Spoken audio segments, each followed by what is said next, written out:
Hi friends, this is your Subbarao sir, founder and director of Ashoka IAS Circle, Ashok Nagar X Road, Hyderabad. Friends మనం ఈ సెషన్లో మనకి competitive ఎగ్జామ్స్లో ముఖ్యంగా civil services group 1 లాంటి ఎగ్జామ్స్లో ద మెయిన్ సబ్జెక్ట్ ఏంటంటే Indian history. So Indian history ప్రిలిమ్స్లో ఏముంది, మెయిన్స్లో ఏముంది, ప్రిలిమ్స్కి ఎట్లా చదవాలి, మెయిన్స్కి ఎట్లా చదవాలి, సో సిలబస్ ఏంటి, ఇలాంటి అంశాలన్నిటి గురించి మనం ఈ సెషన్లో తెలుసుకుందాం. సో ఫ్రెండ్స్, ఫస్ట్ మనం ఇండియన్ హిస్టరీ కానీ చూస్తే కాంపిటేటివ్ ఎగ్జామ్స్లో ముఖ్యంగా సివిల్స్ ప్రిలిమ్స్ తీసుకుందాం. ఫస్ట్ సివిల్స్ ప్రిలిమ్స్లో మనకి 25 to 35 క్వశ్చన్స్ ఎక్స్పెక్ట్ చేయొచ్చు. మనకి 2020 ప్రిలిమ్స్లో 21 ప్రిలిమ్స్లో కానీ చూసినట్లయితే 20 ప్రిలిమ్స్లో కానీ చూసినట్లయితే మన దాదాపు 20 క్వశ్చన్స్ వచ్చాయి హిస్టరీ నుంచి, ఇండియన్ హిస్టరీ. ఓకే, అదేవిధంగా గ్రూప్ 1 ఇక్కడ మీరు ఫస్ట్ ఒకటి గమనించాలి ఫ్రెండ్స్. ఈ ఇండియన్ హిస్టరీ ఏంటంటే సివిల్స్ గ్రూప్ 1లో ఒకటే సిలబస్ ఉంది, సేమ్ సిలబస్. అటు ప్రిలిమ్స్లో కానీ ఇటు మెయిన్స్లో కానీ సేమ్ సిలబస్ ఉంది. కాబట్టి మన సివిల్స్ చదివితే గ్రూప్ 1కి రాయటం ఈజీ అవుతుంది. సో గ్రూప్ 1కి ప్రిపేర్ అయినా మీరు సివిల్స్ రాయొచ్చు, ఎందుకంటే యాజ్ ఇట్ ఈస్గా ఉంది సిలబస్, ఒకటే సిలబస్ ఉంది. కాబట్టి ఈ విషయంలో మీరు కంగారు పడాల్సిన అవసరం ఏమీ లేదు. అదేవిధంగా గ్రూప్ 1 ప్రిలిమ్స్లో కూడా మనం ఒక 25 to 35 క్వశ్చన్స్ ఎక్స్పెక్ట్ చేయొచ్చు. ఇక్కడ కూడా దాదాపుగా అంత స్కోప్ ఉంది, 25 to 35 క్వశ్చన్స్ ఎక్స్పెక్ట్ చేయొచ్చు ప్రిలిమ్స్లో. Only I'm talking about the prelims. ఇక మెయిన్స్కి వచ్చేసరికి సివిల్స్ మెయిన్స్లో కానీ చూస్తే మనం సివిల్స్ మెయిన్స్లో ఇది ఆర్ట్ అండ్ కల్చర్ అని ఒక Indian history and art and culture అని ఒక టైటిల్ ఇచ్చారు. భారతదేశ చరిత్ర మరియు సంస్కృతి అని ఇచ్చారు. సో ఇందులో మనం దాదాపు ఒక 150 మార్కులకు ఎక్స్పెక్ట్ చేయొచ్చు అక్కడ. ఇది సివిల్ సర్వీసెస్లో. కాబట్టి అరౌండ్ ఒక 200 మార్క్స్కి హిస్టరీ సివిల్స్లో మనం ప్రిలిమ్స్ మెయిన్స్లో ఎక్స్పెక్ట్ చేయొచ్చు. ఈ గ్రూప్ 1కి వచ్చేసరికి కూడా ఆల్మోస్ట్ ఆల్ మనం ఒక 150 నుంచి 200 మార్కులు ఎక్స్పెక్ట్ చేయొచ్చు మొత్తం కలిపి. ప్రిలిమ్స్లో ఒక 25 క్వశ్చన్స్ అనుకోండి, మెయిన్స్లో ఒక 100 మార్క్స్కి ఉంది 125. ఒక జనరల్ ఎస్సే దీన్ని రిలవెంట్గా వచ్చినా కానీ మనకు ఆల్మోస్ట్ ఆల్ ఒక 175 to 200 మార్క్స్కి ఎక్స్పెక్ట్ చేయొచ్చు. యాక్చువల్గా అయితే 125 మార్క్స్కి రావాలి, ఇక్కడైతే 200 మార్క్స్కి రావాలి. సో కాబట్టి మనకు ప్రిలిమ్స్ మెయిన్స్ అన్నింటిలోనూ హిస్టరీ అనేది చాలా ఇంపార్టెంట్ అని చెప్పి మనం ఇక్కడ చెప్పొచ్చు. కాకపోతే ఎక్కువ మంది ఇండియన్ హిస్టరీ అనేది చాలా ఇండియన్ హిస్టరీ వ్యాస్ట్గా ఉంటుంది, హిస్టరీ అనేది వ్యాస్ట్ అంటుంటారు. కొంతవరకు నిజమే ఇది వ్యాస్ట్ అని. కాకపోతే సిలబస్ వ్యాస్ట్ అయినప్పటికీ ఇది చదవడానికి బాగా ఈజీగా ఉంటుంది, బాగా ఇంట్రెస్టింగ్గా ఉంటుంది మనకి హిస్టరీ. ముఖ్యంగా ఇప్పుడు సివిల్స్ గ్రూప్ 1 లాంటి వాటికి ప్రిపేర్ అయ్యే వాళ్ళంతా కూడా నాన్ ఆర్ట్స్ వాళ్ళు ఎక్కువ ఉన్నారు. అంటే బీఏ చదివినట్టు నాన్ బీఎస్ అంతా ఎక్కువ ఉన్నారు, అంత టెక్నికల్ ఎడ్యుకేషన్ చదివేటటువంటి వాళ్ళు, ఇలాంటి వాళ్ళు. కాబట్టి మీకు హిస్టరీ అనేది చాలా ఇంట్రెస్టింగ్గా ఉంటుంది, అదొక అడ్వాంటేజ్ అనమాట ఇక్కడ. తర్వాత కానీ చూసినట్లయితే ఈ హిస్టరీలో చూడటానికి వ్యాస్ట్ ఉంటుంది, కానీ ఇది చాలా ఈజీ అని చెప్పుకున్నాం. ఎట్లా ఈజీ అంటే ఇందులో ఏం పెద్ద థియరీస్ ఏం లేవు. కాకపోతే గ్రూప్ 1 సివిల్స్ లాంటి వాటిల్లో మనకేం ఇయర్స్ మీద ఏం పెద్ద క్వశ్చన్లు అడగరు, ఇవంతా కూడా కాన్సెప్చువల్ క్వశ్చన్స్ ఉంటాయి. క్వశ్చన్స్ అంటే ఏంటంటే ఇక్కడ హిస్టరీలో కూడా క్వశ్చన్స్ ఏంటంటే ఇక్కడ మనకు పొలిటికల్ హిస్టరీ మీద పెద్ద క్వశ్చన్స్ రావు. పొలిటికల్ హిస్టరీ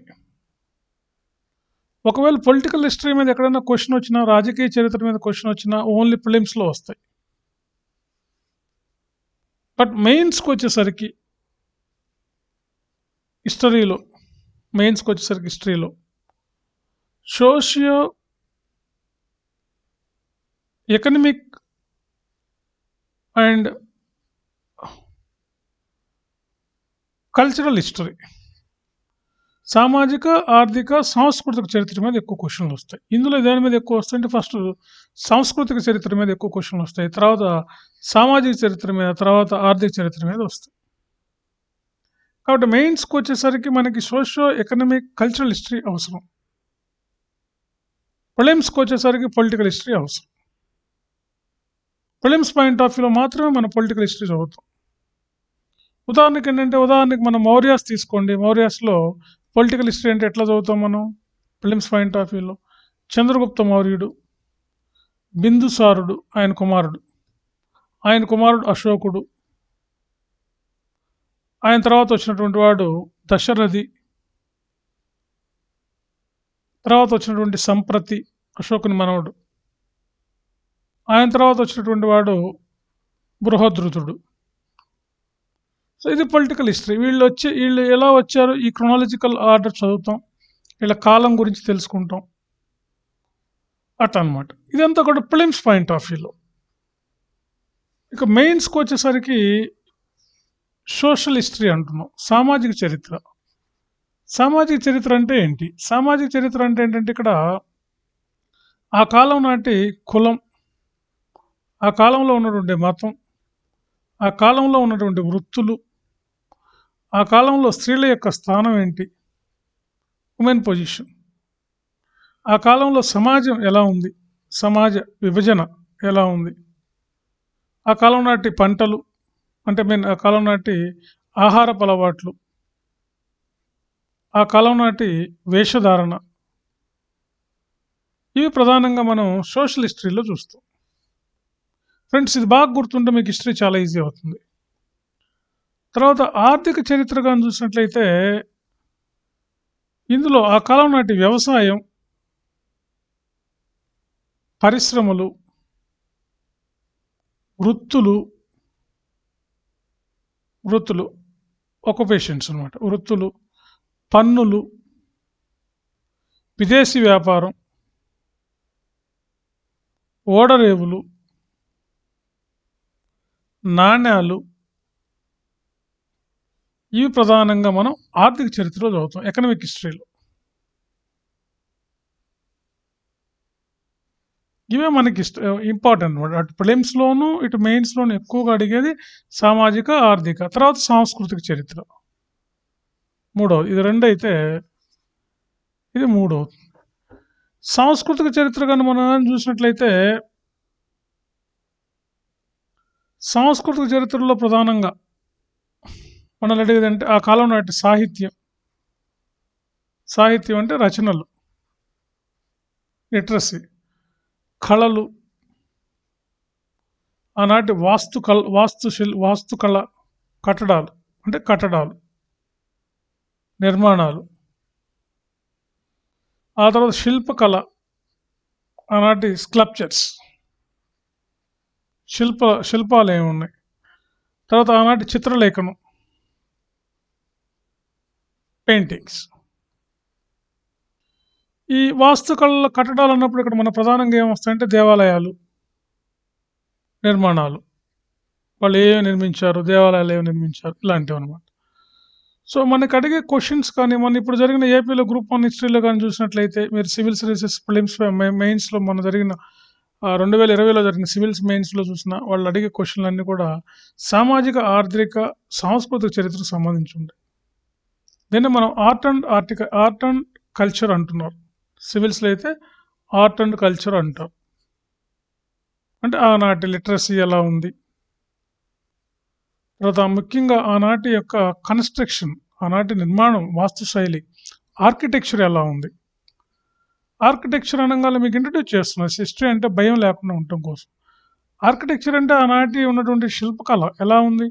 ఇప్పుడు నార్త్ ఇండియాలో ఉన్న దేవాలయాల నిర్మాణం అంతా కూడా చూస్తే మనం వేసర స్టైల్ అంటాం. వేసర, నగర స్టైల్ ఉంటుంది. ముఖ్యంగా నగర అనేది పెద్ద స్టైల్ నార్త్ ఇండియాలో. అన్ని టెంపుల్స్ కూడా చూడండి ఇలా స్ట్రక్చర్గా ఉంటాయి, ఇలా అతుక్కొని కాంప్లెక్స్గా ఉంటాయి. మన ఖజురహో దేవాలయం కానీ, ఒరిస్సాలోని పూరి జగన్నాథ దేవాలయం కానీ, మనం మధ్యప్రదేశ్లో దేవగఢ్లో ఉన్న దేవాలయాలు కానీ, దశావతార టెంపుల్ ఇన్ మధ్యప్రదేశ్లో కానీ, తర్వాత నార్త్ ఇండియన్ టెంపుల్ ఏదైనా చూడండి. అందుకే మన బిర్లా టెంపుల్ కూడా ఇది నార్త్ ఇండియన్ స్ట్రక్చర్లోనే ఉంటుంది. మనకి ఇలా గోపురాలు ఇలా ఉంటుంది. దీన్ని నగర స్టైల్ అంటారు. సౌత్ ఇండియాకు వచ్చేసరికి మనకంతా ఏం కనపడుతుంది, ద్రావిడ స్టైల్ కనపడుతుంది. ద్రవిడ స్టైల్ లేదా దీన్ని శిఖర స్టైల్ అంటారు. అంటే మనకు గుడి ఉంటుంది, గుడిలో గర్భగుడి ఉంటుంది, చుట్టూ ప్రహరీ గోడ ఉంటుంది, తర్వాత ధ్వజస్తంభం ఉంటుంది, ఆర్చ్, తర్వాత బయట శిఖరం ఉంటుంది, ఎంట్రన్స్లోని పెద్ద శిఖరం ఉంటుంది. దీన్ని శిఖర స్టైల్ లేదా ద్రవిడ స్టైల్ టెంపుల్స్ అంటారు. సో ఇట్లా ఆర్ట్ అండ్ కల్చర్లో మనకి ఆర్కిటెక్చర్, లిటరసీ, వాళ్ళ యొక్క స్కల్ప్చర్, శిల్పాలు, చిత్రలేఖనం, ముఖ్యంగా పెయింటింగ్స్, ఇవన్నీ కూడా ఇందులో వస్తాయి. ఇది మనకి మెయిన్స్లో అడిగే క్వశ్చన్స్ అన్నీ కూడా ఇవే ఉంటాయి ఫ్రెండ్స్. Okay, clear. ప్రిలిమ్స్లో ఏమో పొలిటికల్ హిస్టరీ, మెయిన్స్కి వచ్చేసరికి ఏమో మనకి అంతా ఇవి ఉంటాయి. మరి ఈ హిస్టరీ సివిల్స్కి గ్రూప్ 1కి ఒకటే సిలబస్ ఉంది అంటున్నాం కాబట్టి ప్రిలిమ్స్లో ఏం సిలబస్ ఉంటుంది, మెయిన్స్లో ఏం ఉంటుంది. మనం ప్రిలిమ్స్లో కానీ చూసినట్లయితే, సిలబస్ కానీ చూసినట్లయితే, మనం క్రీస్తు పూర్వం మనకి ఒక 2350 నుంచి 2350 నుంచి, లేదా ఇట్లా అనుకుందాం మనం. ప్రిలిమ్స్లో కానీ చూస్తే ప్రీ హిస్టరీ నుంచి, అంటే చరిత్రకి ఎలాంటి ఆధారాలు దొరకనటువంటి కాలం నుంచి, అంటే ఏంటంటే మనకి పాతరాతి యుగం నుండి తర్వాత వచ్చినటువంటి కొత్త రాతి యుగం, తర్వాత వచ్చినటువంటి సింధు నాగరికత, ఆర్య నాగరికత, తర్వాత క్రీస్తుపూర్వం 6వ శతాబ్దం, జైన, ఊరికే సిలబస్ పరిచయం చేస్తాం, జైన బౌద్ధ మతాల ఆవిర్భావం,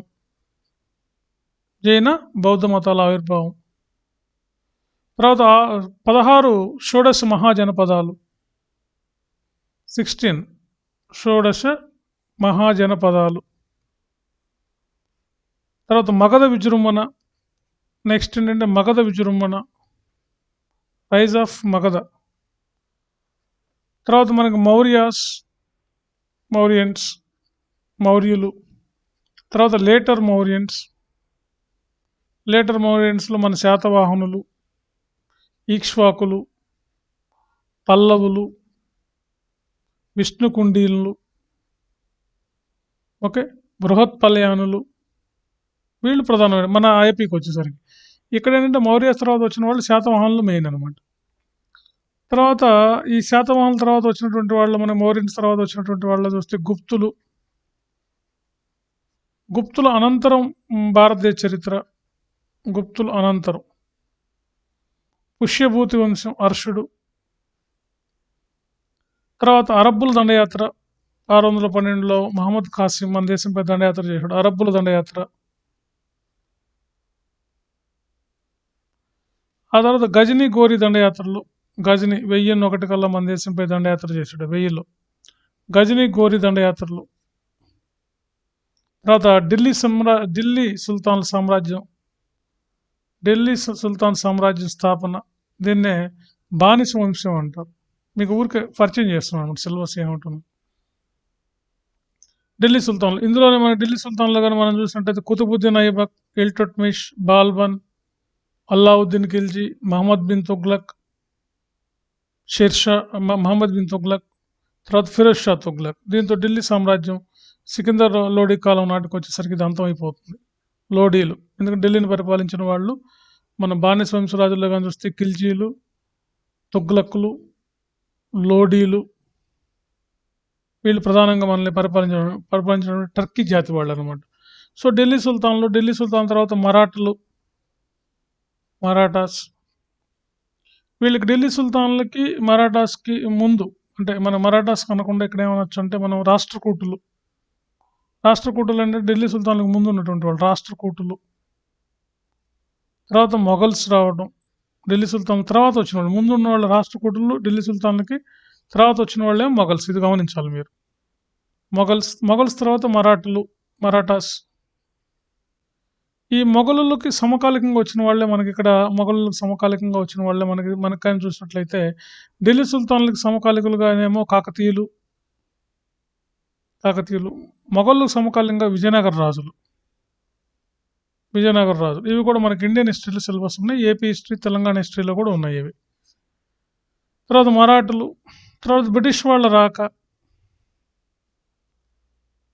అరైవల్ ఆఫ్ బ్రిటిష్ వాళ్ళు రావడం, బ్రిటిష్ వాళ్ళ తర్వాత వాళ్ళు చేసినటువంటి యుద్ధాల్లో మనకు ముఖ్యంగా మొదట చేసిన యుద్ధాలు కర్ణాటక యుద్ధాలు, తర్వాత మరాఠా యుద్ధాలు, తర్వాత మైసూర్ యుద్ధాలు, తర్వాత సిక్కి యుద్ధాలు. ఇది తర్వాత బ్రిటిష్ వారి తర్వాత మనకి 1857 రివోల్ట్, ఇండియన్ నేషనల్ కాంగ్రెస్ ఏర్పడటం, ఐఎన్సి, ఇదే సిపాయి మిటిని. తర్వాత 1905లో మనకి బెంగాల్ మూమెంట్. తర్వాత 1905 తర్వాత మనకి ఇట్లా చూస్తే మనం తర్వాత మనకి 1919లో నాన్ కోఆపరేషన్ మూమెంట్, 1930లో దండి మార్చ్, 1942లో క్విట్ ఇండియా మూమెంట్, 1947లో ఇండిపెండెన్స్, 1951లో జనరల్ ఎలక్షన్స్, 1964లో నెహ్రూ డెత్. దీంతో ఇండియన్ హిస్టరీ అయిపోతుంది మనకి ఫిలిమ్స్ పాయింట్ ఆఫ్ వ్యూ. ఇక్కడ ఫిలిమ్స్లో ఈ టాపిక్స్ అన్ని మీరు త్వరగా చదవటం వల్ల మెయిన్స్ ఈజీ అవుతుంది. మరి సివిల్స్ మెయిన్స్ లేదా గ్రూప్ 1 మెయిన్స్లో ఏం టాపిక్స్ ఉన్నాయి? గ్రూప్ 1 మెయిన్స్ ముఖ్యంగా టీఎస్పిఎస్సిలో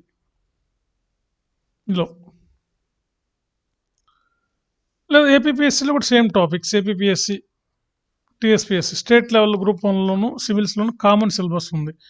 ఎందుకంటే మన సర్వీస్ కమిషన్లో ఉన్నటువంటి సభ్యులంతా కూడా పిల్లలు సివిల్స్ ప్రిపేర్ అయిన పిల్లలే గ్రూప్ 1లో సక్సెస్ అవ్వాలన్న దాంతో వాళ్ళు సిలబస్ అంతా కామన్ చేశారు. ఎందుకంటే సివిల్స్ ప్రిపేర్ అయితే కనీసం గ్రూప్ 1 అన్నా సక్సెస్ అవుతారు, గ్రూప్ 1లో ప్రిపేర్ అయితే సివిల్స్ అయినా సాధించవచ్చు, ఎందుకంటే సేమ్ సిలబస్ ఉంది కాబట్టి గ్రూప్ 1 మెయిన్స్లో కానీ చూస్తే మనకి ప్రధానంగా 5 చాప్టర్లు ఇచ్చారు. ఒకటి ఏంటంటే గ్రూప్ 1 మెయిన్స్లో మనకి ఇచ్చింది ఒకటి భారతీయ సంస్కృతి అని ఇచ్చారు. ఇందులో మనకి ఏన్షియంట్ కల్చర్ అంతా ఉంటుంది. సింధు నాగరికత, ఆర్య నాగరికత, తర్వాత జైన బౌద్ధ మతాలు, ఇందులో సింధు నాగరికత, ఇండస్ వ్యాలీ సివిలైజేషన్, తర్వాత ఆర్యన్స్, తర్వాత జైన బౌద్ధ మతాలు, ఇవన్నీ కూడా ఇందులో భాగంగానే ఉన్నాయి. అంటే నథింగ్ బట్ ఇది ఏన్షియంట్ హిస్టరీ అని చెప్పచ్చు. రెండో చాప్టర్లో కానీ చూస్తే మనకి ఇస్లాం, భారతదేశంలో ఇస్లాం ప్రవేశించడం, భారతదేశంలో ఇస్లాం అంటే ఏంటంటే మనకి అరబ్బుల దండయాత్ర, తర్వాత గజని, గోరీ దండయాత్రలు, ఇస్లాం భారత సమాజంపై దాని ప్రభావం, హిందూ మతంపై ఇస్లాం ప్రభావం, ఇస్లాంపై హిందూ ప్రభావం, ఇలాంటివన్నీ కూడా ఈ చాప్టర్లో మనకి ఇచ్చారు. ఇందులోనే మనకి ఢిల్లీ సుల్తాన్లు మెయిన్గా మొఘలులు వాళ్ళ కాలం నాటి సాహిత్యం, కళలు, చిత్రలేఖనం, శిల్పం, ఇవన్నీ కూడా మనం ఇది ఉంది. రెండో చాప్టర్లో ఇది ఇచ్చారన్నమాట. అంటే నథింగ్ బట్ ఇది మిడేవల్ హిస్టరీ. అర్థమైంది కదా, మీకు ఇచ్చింది ఒకటే టాపిక్ అయినప్పుడు కూడా ఇది మిడేవల్ హిస్టరీ అంతా కవర్ చేస్తుంది, ఇదేమో ఏన్షియంట్ హిస్టరీ అంతా కవర్ చేస్తుంది ఫ్రెండ్స్, ఇది గమనించాలి. తర్వాత మనం మూడో చాప్టర్ కానీ చూసినట్లయితే ఇండియన్ హిస్టరీలో బ్రిటిష్ సామ్రాజ్య స్థాపన, బ్రిటిష్ వారి విధానాలు, మన ఆర్థిక వ్యవస్థపై బ్రిటిష్ వారి పాలనా ప్రభావం మన ఆర్థిక వ్యవస్థపై ఇందులో ఇచ్చారు. ఇందులోనే మనం కానీ చూసినట్టయితే బ్రిటిష్ వారు పెట్టినటువంటి అనేక జమీందారీ విధానం, రైతువారీ విధానం, తర్వాత వాళ్ళ కాలం నాటి ఆర్థిక రైతువారీ విధానాలు అన్నీ ఇందులో ఉన్నాయి. Okay right. వాళ్ళ ప్రభావం మన మీద, పరిశ్రమల మీద ఎట్లా, వ్యవసాయం మీద, అగ్రికల్చర్ మీద ఎలా ప్రభావం చూపించింది, పరిశ్రమల మీద ఎలా చూపించింది, నిరుద్యోగం, పేదరికం, ఇవన్నీ కూడా ఇందులో ఉన్నాయి ఫ్రెండ్స్. మీరు సిలబస్ తీసుకుంటే ఒకసారి అర్థమవుతుంది. నేను ప్రతి టాపిక్ మొదలు పెట్టేటప్పుడు ఆ టాపిక్ సంబంధించిన సబ్ టాపిక్స్ ఏమున్నాయో కూడా మీకు డీటెయిల్గా ఒక డిస్క్రిప్షన్ ఇస్తాను, కాబట్టి మీరు కంగారు పడాల్సిన అవసరం లేదు. ఒకసారి కొత్త వాళ్ళకి అర్థం కాదు కాబట్టి ఫ్రెండ్స్, ముఖ్యంగా ఆన్లైన్ స్టూడెంట్స్, మీరు ఏంటంటే 1-2 సార్లు చూడండి వీడియో ఏంటంటే మీకు నెంబర్ ఆఫ్ టైమ్స్ చూసే ఆప్షన్ పెట్టాం. యాక్చువల్గా ఏంటంటే వీడియో 1-2 సార్లు చూసే ఆప్షన్ కూడా ఉంటుంది, దాన్ని మేము ఇక్కడ ఆఫ్ చేయొచ్చు. కానీ నేనేంటంటే మీరు నెంబర్ ఆఫ్ టైమ్స్ చూసుకునే ఆప్షన్ ఇస్తున్నాను. మీరు చూడండి, దయచేసి ఈ వీడియోని ఎవరికి మీరు ఫార్వర్డ్ చేయకండి, వీటిని కాపీ చేసి ఫార్వర్డ్ చేయడానికి ట్రై చేయకండి. అదే మీరు ఇచ్చే నాకు రిటర్న్ గిఫ్ట్ అనమాట. Okay right. సో బ్రిటిష్ వారి సామ్రాజ్యం అనేది 3లో ఉంది. 4లో ఏంటంటే బ్రిటిష్ వాళ్ళకి వ్యతిరేక ఉద్యమాలు, బ్రిటిష్ ప్రభుత్వానికి వ్యతిరేక ఉద్యమాలు. ఇక ఇందులో మనం కానీ చూసినట్లయితే రైతు ఉద్యమాలు, తర్వాత ఈ ట్రైబల్స్ గిరిజన ఉద్యమాలు, జమీందారీ ఉద్యమాలు, ఇలాంటివన్నీ కూడా ఈ టాపిక్లో ఇచ్చారు మనకి. తర్వాత 4వ దాంట్లో దీంతో పాటుగా మనకి సాంస్కృతిక పునర్జీవన ఉద్యమం కూడా దీంట్లోనే ఇచ్చారు. అంటే బ్రహ్మ సమాజం, ఆర్య సమాజం, తర్వాత మనకి దివిజ్ఞాన సమాజం, ఇలా మనకి రాజా రామ్మోహన్ రాయ్, కందుకూరి వీరేశలింగం, ఈశ్వర్ చంద్ర విద్యాసాగర్, అలాంటి వాళ్ళకి సంబంధించిన జ్యోతిబా పులే, తర్వాత సత్యశోధిక మండలి స్థాపించిన జ్యోతిబా పులే, తర్వాత అని బిసెంట్, ఓకే, జస్టిన్ ఉద్యమం, జస్టిన్ మనకి పెరియార్ స్టార్ట్ చేసినటువంటి ఉద్యమం, ఆత్మగౌరవ ఉద్యమం, ఇలాంటివన్నీ కూడా మనకి ఈ చాప్టర్లో రైతు ఉద్యమాలతో పాటు ఇలాంటి సామాజిక సాంస్కృతిక ఉద్యమాలను కూడా ఇందులో యాడ్ చేశారు. Okay, clear. తర్వాత 5వ చాప్టర్ ఏంటంటే ఫ్రెండ్స్ మనకి ఇక్కడ భారత స్వాతంత్రోద్యమంలో వివిధ దశలు. అంటే ఏంటంటే మనకి 1885 నుండి 5వ చాప్టర్ అంటే మోడర్న్ హిస్టరీ అంటారు దీన్ని. మోడర్న్ హిస్టరీ, ఆధునిక భారతదేశ చరిత్ర. ఇందులో 1885 నుంచి 1947 వరకు ఫ్రెండ్స్. ఇందులో 3 దశలు ఇచ్చారు మనకి. 1885 to 1905 దీన్నే మనం మితవాద దశ అంటాం. మితవాద దశ. తర్వాత 1905 to 1920 ఇది అతివాద దశ. తర్వాత 1920 to 1947 ఇది గాంధీ యుగం. గాంధీ ఏజ్, గాంధీ యుగం అంటారు దీన్ని. ఇక తర్వాత 1947 నుండి 1964 దీన్నేమో నెహ్రూ ఎరా అంటారు. నెహ్రూ ఎరా మెయిన్స్లో ఏంటంటే మన గాంధీ ఎరా వరకు మాత్రమే పెట్టారు. కాబట్టి మనం ఇక్కడ వరకు ఈ 3 దశలు, ఇది లేదనుకోండి సిలబస్లో, ఇది ప్రిలిమ్స్ పాయింట్ ఆఫ్ వ్యూలో ఇంపార్టెంట్ అనమాట. సో మితవాద దశ, అతివాద దశ, గాంధీ యుగం, ఇవి మనకు మోడర్న్ హిస్టరీలో ఉన్నాయి. ఇందులోనే మనకు సహాయ నిరాకరణ ఉద్యమం, వందే మాతర ఉద్యమం, దండి మార్చ్, క్విట్ ఇండియా ఉద్యమం, ఈ ఉద్యమాలకు సంబంధించిన హోమ్ రూల్ ఉద్యమం, ఇవన్నీ కూడా ఇందులో మోడర్న్ హిస్టరీలో ఉన్నటువంటి. అంటే ఫ్రెండ్స్ చూడటానికి ఏమో 5 చాప్టర్లు ఇచ్చారు, కానీ ancient history, medieval history, modern history 3 cover అవుతున్నాయి ఇందులో.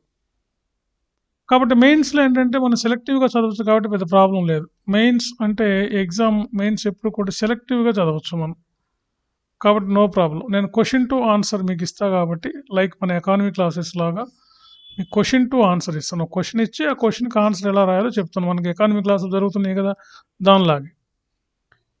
కానీ ప్రిలిమ్స్కి వచ్చేసరికి మాత్రం కొంచెం వ్యాస్ట్గానే చదవాలి. ఎందుకంటే ఎక్కడి నుంచి క్వశ్చన్ అడుగుతారో తెలియదు కాబట్టి మీరు ప్రిలిమ్స్లో ఇవన్నీ నేర్చుకుని ఉంటే మెయిన్స్ ఈజీ అవుతుంది మీకు. కాబట్టి ప్రిలిమ్స్లో ఏదైతే సిలబస్ ఉందో మెయిన్స్లో కూడా అదే సిలబస్ ఉంది ఫ్రెండ్స్. కాబట్టి మీరు భయపడాల్సిన అవసరం ఏమీ లేదు. ఓకే, క్లియర్ అనమాట. సో కాబట్టి ఇది మనకి ఉన్నటువంటి సిలబస్ అనమాట. ప్రిలిమ్స్లో ఏంటి, మెయిన్స్లో ఏంటి. కాబట్టి ఇండియన్ హిస్టరీ అంటేనే మనం 3 రకాలుగా చెప్పొచ్చు ఇండియన్ హిస్టరీని. ఫస్ట్ ఏంటంటే ఏన్షియంట్ హిస్టరీ.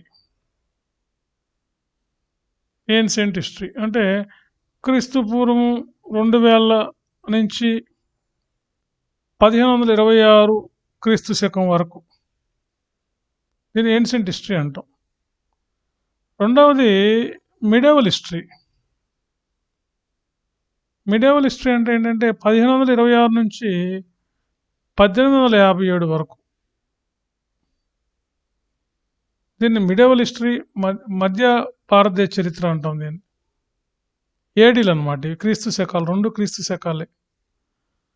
తర్వాత మూడవది ఏంటంటే 1857 నుండి 1947 వరకు దీన్ని ఆధునిక భారతదేశ చరిత్ర అంటాం. Modern Indian history, modern Indian history అంటాం, మోడర్న్ ఇండియన్ హిస్టరీ. సో మనకి సివిల్స్కి వచ్చేసరికి మెయిన్స్లో ఈ మోడర్న్ హిస్టరీ నుంచి ఎక్కువ క్వశ్చన్స్ అడుగుతున్నారు. గ్రూప్ 1 ఏంటంటే ఏన్షియంట్ ఇంపార్టెంటే, మిడేవల్ ఇంపార్టెంటే, మోడర్న్ ఇంపార్టెంటే మెయిన్స్ పాయింట్ ఆఫ్ వ్యూలో కానీ ప్రిలిమ్స్లో కానీ. సివిల్స్లో కూడా ఏంటంటే 2000 మనకి 2020లో జరిగిన మెయిన్స్ పేపర్ కనుక మనం గాని చూసినట్లయితే ఏన్షియంట్ హిస్టరీ నుంచి కూడా క్వెషన్‌లు అడిగారు సివిల్స్ మెయిన్స్‌లో. కాబట్టి అన్నీ చదవాల్సిన అవసరం ఎంతైనా ఉంది. కాబట్టి హిస్టరీలో మనకి ప్రధానంగా 3 ఉన్నాయి. మన ఇండియన్ హిస్టరీని 3 రకాలుగా విభజించవచ్చు. Ancient history, medieval history, modern history. I mean V S Smith అనేటువంటి ఒక బ్రిటిష్ హిస్టోరియన్ మన చరిత్రను 3 విధాలుగా విభజించాడనమాట. ఓకే. రైట్. సో, ఇదనమాట ఈ చరిత్రకు సంబంధించింది. నేనేంటంటే మీకు క్వెషన్ టు ఆన్సర్ ప్రిలిమ్స్‌లో ఎలాంటి క్వెషన్స్ రావచ్చు చెప్తూనే, అదేవిధంగా మెయిన్స్‌లో మీకు క్వెషన్ టు ఆన్సర్ ఇస్తాను. Question to answer. అంటే ఉదాహరణకు ఒక క్వెషన్ ఊరికే మీకు ఒకటి ఫ్రేమ్ చేసి చూపిస్తాను. భారతదేశ చరిత్రకు ఆధారాలేంటి? భారతదేశ చరిత్రకు ఆధారాలు గురించి రాయండి అన్నారనుకోండి క్వెషన్. భారతదేశ చరిత్రకు ఆధారాలు ప్రధానంగా మనం ఏం చూస్తాం? స్వదేశీ ఆధారాలు, విదేశీ ఆధారాలు.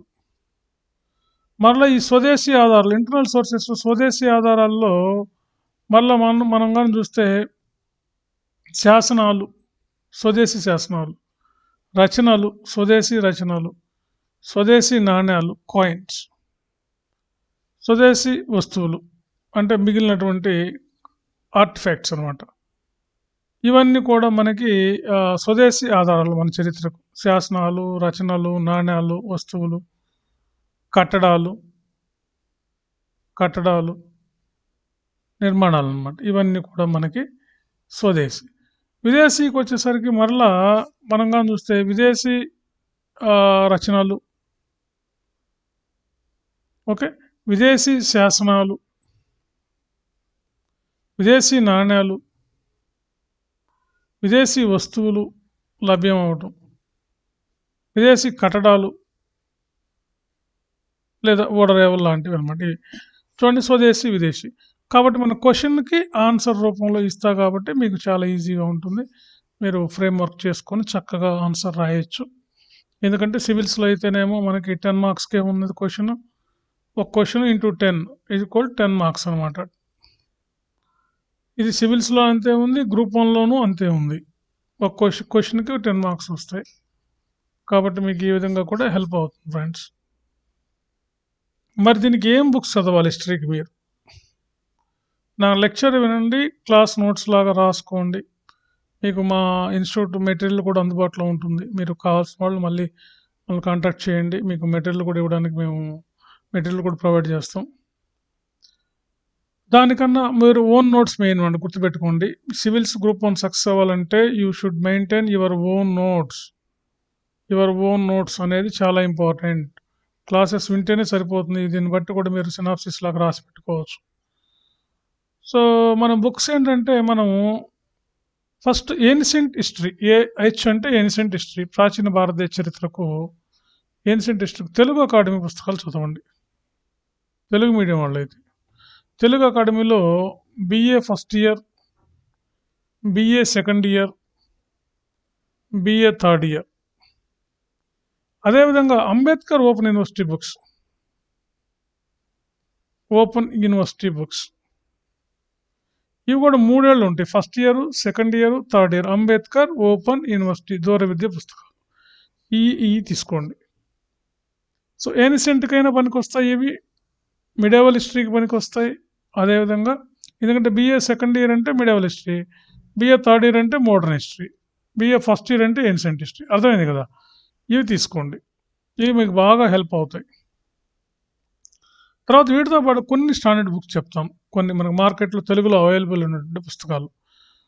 వీటిల్లో మనకి NCERT వాళ్ళది RS శర్మల రాసినటువంటి బుక్ తెలుగులో ఉంది. తెలుగులో దొరుకుతుంది, తీసుకోండి. లేకపోతే DN జా రాసినటువంటి పుస్తకం కూడా తెలుగులో ఉంది. తెలుగు DN జా తెలుగు మార్కెట్లో అడిగితే మీకు దొరుకుతుంది. హైదరాబాద్లో ఏ బుక్ షాప్లోకైనా ట్రై చేయండి, దొరుకుతాయి. ఇదంతా కూడా ఏన్షియంట్ హిస్టరీకి అనమాట. ఏన్షియంట్ హిస్టరీ ప్రాచీన భారతదేశ చరిత్రకు. మిడేవల్కి వచ్చేసరికి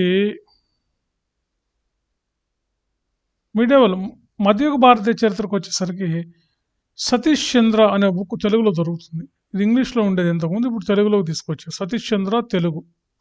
ఇంగ్లీషు ఉంటుంది, తెలుగు ఉంటుంది. మీకు ఏది కావాలో తీసుకోండి. మిడేవల్ హిస్టరీ సతీష్ చంద్ర. తర్వాత మూడోది మోడర్న్ హిస్టరీ. బిపిన్ చంద్ర. ఇది కూడా మీకు తెలుగు దొరుకుతుంది, ఇంగ్లీష్ దొరుకుతుంది. మీకు ఏ భాష కావాలో ఇవన్నీ తెలుగు ఇంగ్లీష్ ఉన్నాయి. తెలుగు అకాడమీ పుస్తకాలు కూడా మీకు తెలుగు ఇంగ్లీష్లో దొరుకుతాయి.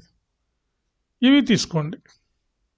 ఎన్సీఆర్టీ వాళ్ళది ఆర్ఎస్ శర్మ, మోడర్న్ హిస్టరీ ఏమో సతీష్ చంద్ర, మోడర్న్ హిస్టరీ ఏమో బిపిన్ చంద్ర. ఇవి మీరు ఏ బుక్ షాప్లో అయినా హైదరాబాద్లో ట్రై చేస్తే మీకు ఈ పుస్తకాలు దొరుకుతాయి ఫ్రెండ్స్. అందుకని ఇవి ట్రై చేయండి బుక్స్ ప్రధానంగా హిస్టరీలో.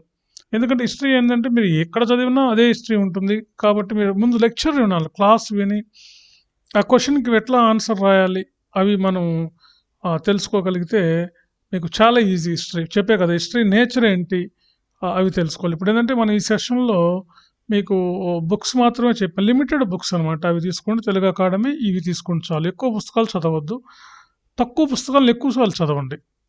ఇందులో మీకు క్లాస్ విన్న తర్వాత మీకు ఏమైనా మెయిన్ పాయింట్స్ ఉంటే నోట్ చేసుకోండి చాలు. ఇది ఆ బుక్స్లో ఈ క్లాస్ స్ట్రక్చర్లోనే ఫాలో అవ్వండి. ఇది 1, 2 సార్లు 3, 4 సార్లు విన్నారంటే మీకు చాలా చాలా ఈజీగా వింటేనే రాసేయచ్చు మీరు హిస్టరీ. అందుకని ఫ్రెండ్స్ నేను మళ్ళీ చెప్పేది ఏంటంటే తక్కువ పుస్తకాలని ఎక్కువ సార్లు చదవండి. ఎక్కువ పుస్తకాలను తక్కువ సార్లు చదవకుండా మీరు సక్సెస్ అవ్వడానికి ఇది ఒక మెయిన్ రీజన్ అనమాట. సో ఇవి ప్రధానంగా మనకు ఉన్నటువంటి పుస్తకాలు ఫ్రెండ్స్. Okay right. ఇక మనం నెక్స్ట్ సెషన్ నుంచి మనం హిస్టరీకి సంబంధించినటువంటి క్లాస్ స్టార్ట్ చేద్దాం. Okay friends, thank you my dear online students. So మీరు ఇంకా ఈ క్లాసెస్ స్టార్ట్ అయినాయి. ఏపీ తెలంగాణలో కూడా నోటిఫికేషన్లు కొత్త సంవత్సరంలోకి వచ్చాం, 2021లోకి ఎంటర్ అయ్యాం. కాబట్టి మనకి త్వరలో నోటిఫికేషన్స్ మనం ఎక్స్పెక్ట్ చేయొచ్చు 2 రాష్ట్రాల్లోనూ. కాబట్టి మీరు ఇంకా ఆలస్యం చేయకుండా మీ ప్రిపరేషన్ మీరు చిన్నగా 2 సబ్జెక్టులు, ఇప్పుడు హిస్టరీ ఎకానమీ జరుగుతున్నాయి మనకి. ఈ హిస్టరీ ఎకానమీ కోసం మరలా అన్ని సబ్జెక్టులు అప్డేట్ చేసి చెప్తున్నాం. ఎందుకంటే గతంలో ఉన్నటువంటి క్లాసెస్ కన్నా కూడా ఇంకా ఎఫెక్టివ్గా బాగా అప్డేట్ చేసి పక్కా రిజల్ట్ ఓరియంటెడ్లో మీకు మంచి సమాచారాన్ని అందించాలని చెప్పి అన్నదే మా తపన. అందరూ ప్రభుత్వ ఉద్యోగాలు సాధించాలని. దానికోసం ఏంటంటే మళ్ళీ లేటెస్ట్గా అప్డేట్ చేస్తున్నాం. 2021లో క్లాసెస్ అన్నీ మళ్ళీ రీషూట్ చేసి మళ్ళీ క్లాసులన్నీ ఇస్తున్నాం. కాబట్టి కొంచెం అప్లోడ్ చేయడానికి కొద్దిగా టైం పడుతుంది, కాబట్టి చేస్తూ ఉన్నాం 1 by 1. కాబట్టి నో ప్రాబ్లం. మీరు ఉన్న క్లాస్లో ఉన్నట్టుగా మీరు ప్రిపేర్ అయ్యి రెడీగా త్వరగా ఉంటే మీకు అప్పుడప్పుడు టెస్ట్ చేసి పెడతాం. మధ్యలో ఏమైనా డౌట్ ఉంటే మీకు ఒక లైవ్ క్లాస్ కండక్ట్ చేస్తాం. ఆ లైవ్ క్లాస్లోకి వచ్చి మీరు ఏమైనా డౌట్లు ఉన్నా కూడా మీరు తెలుసుకోవచ్చు. Okay friends, start your preparation first. Okay, thank you.